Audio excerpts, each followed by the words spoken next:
ഐക്യജനാധിപത്യ മുന്നണിയുടെ നേതൃത്വത്തിന് കീഴിൽ തന്നെ തെരഞ്ഞെടുപ്പ് പ്രവർത്തനങ്ങളുമായി മുന്നോട്ട് പോകുന്ന അതിനുവേണ്ടി അതിൻ്റെ ആദ്യ പടി എന്നുള്ള നിലക്കുള്ള തെരഞ്ഞെടുപ്പിൻ്റെ സാങ്കേതികമായിട്ടുള്ള കാര്യങ്ങളിലൊക്കെ പാർട്ടി വളരെ മുന്നോട്ട് പോയി കഴിഞ്ഞു. ഇനിയിപ്പോൾ അതിൻ്റെ സുപ്രധാനമായ ഘട്ടമാണിത്. മുസ്ലിം ലീഗിൻ്റെ സ്ഥാനാർത്ഥികളെ നിർണ്ണയിക്കുക എന്നുള്ളതാണ്. അതുമായിട്ടുള്ള കൂടിയാലോചനകളൊക്കെ നടത്തി കഴിഞ്ഞു. കഴിഞ്ഞ 1-2 ആഴ്ചയായി UDFുമായി ഘടകകക്ഷികളുമായിട്ടും കോൺഗ്രസ് നേതൃത്വവുമായിട്ടൊക്കെ സജീവമായ ചർച്ച നടത്തുകയുണ്ടായി. മുസ്ലിം ലീഗും അതിൻ്റെ ഉന്നതാധികാര സമിതി അതുപോലെ തന്നെ കീഴ്ഘടകങ്ങൾ അവരെല്ലാം അന്യോന്യം പരസ്പരം ചർച്ച ചെയ്ത് ഒരു തീരുമാനത്തിലെത്തി. ഇന്ന് അതിപ്പോടെ പ്രഖ്യാപിക്കപ്പെടാൻ പോവുകയാണ്. മുസ്ലിം ലീഗ് നമുക്കറിയാവുന്നതുപോലെ ദേശീയ രാഷ്ട്രീയത്തിൽ ശ്രദ്ധേയമായ ഒരു മുഖമാണല്ലോ. കഴിഞ്ഞ കാര്യങ്ങളിലൊക്കെ തന്നെ പാർലമെൻ്ററി രാഷ്ട്രീയത്തിൽ സജീവമായി പങ്കെടുക്കുവാനും ആ പാർലമെൻ്ററി രാഷ്ട്രീയത്തെ സമ്പന്നമാക്കുവാനും മുസ്ലിം ലീഗിന് സാധിച്ചിട്ടുണ്ട്. ഇത്തവണ മുസ്ലിം ലീഗ് പാർലമെൻറ്റിലേക്ക് 3 സ്ഥാനാർത്ഥികളാണ് മുസ്ലിം ലീഗ് പാർലമെൻറ്റിലേക്ക് നിർത്തുന്നത്. ആ 3 സ്ഥാനാർത്ഥികളെയും ഇവിടെ പ്രഖ്യാപിക്കപ്പെടാൻ പോവുകയാണ്.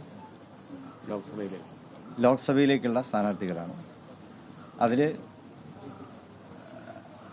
കേരളത്തിൽ നിന്ന് 2 സീറ്റുകളിലേക്കും തമിഴ്നാട്ടിൽ നിന്ന് 1 സീറ്റിലുമാണ് മുസ്ലിം ലീഗ് മത്സരിക്കുന്നത്. കേരളത്തിൽ പൊന്നാനിയിലും മലപ്പുറം ലോക്സഭാ മണ്ഡലങ്ങളുമായിട്ടാണ് മത്സരിക്കുക. തമിഴ്നാട്ടിൽ രാമനാഥപുരത്താണ് മുസ്ലിം ലീഗ് മത്സരിക്കുന്നത്. കേരളത്തിൽ UDFിൻ്റെ അടിസ്ഥാനത്തിൽ മത്സരിക്കുന്നു. തമിഴ്നാട്ടിൽ അവിടെ DMKയുമായിട്ട് യോജിച്ചെന്നുള്ള ഒരു മുന്നണിയിലാണ് മുസ്ലിം ലീഗ് മത്സരിക്കുന്നത്. കേരളത്തിൽ മലപ്പുറം ലോക്സഭാ മണ്ഡലത്തിൽ ശ്രീ ET മുഹമ്മദ് ബഷീർ സാഹിബാണ്. പൊന്നാനിയിൽ ശ്രീ അബ്ദുസ് സമദാനി സാഹിബാണ്. തമിഴ്നാട്ടിലെ രാമനാഥപുരത്ത് നവാസ് ഗനിയാണ്, സിറ്റിംഗ് MP ആണ്. അദ്ദേഹം മുസ്ലിം ലീഗിന്റെ സ്ഥാനാർത്ഥിയായി മത്സരിക്കുന്നു.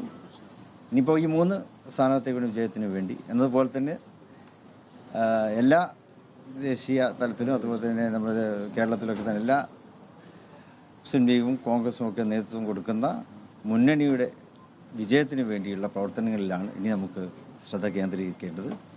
കേരളത്തിൽ UDFിൻ്റെ 20 മണ്ഡലങ്ങളിലെയും UDF സ്ഥാനാർത്ഥികൾക്ക് വേണ്ടി പ്രവർത്തിക്കുക, അവരെ വമ്പിച്ച ഭൂരിപക്ഷത്തോടെ വിജയിപ്പിക്കുക എന്നുള്ളതാണ് കേരളത്തിൽ മുസ്ലിം ലീഗ് ചെയ്യാനുള്ളത്. എന്നതുപോലെ തന്നെ തമിഴ്നാട്ടിൽ അവിടെ DMK മുന്നണിയായി ചേർന്നുള്ള ആ മുന്നണിയിലെ എല്ലാ സ്ഥാനാർത്ഥികളെയും വിജയിപ്പിക്കുക എന്നുള്ളതാണ് തമിഴ്നാട്ടിൽ നമുക്ക് ചെയ്യാനുള്ളത്.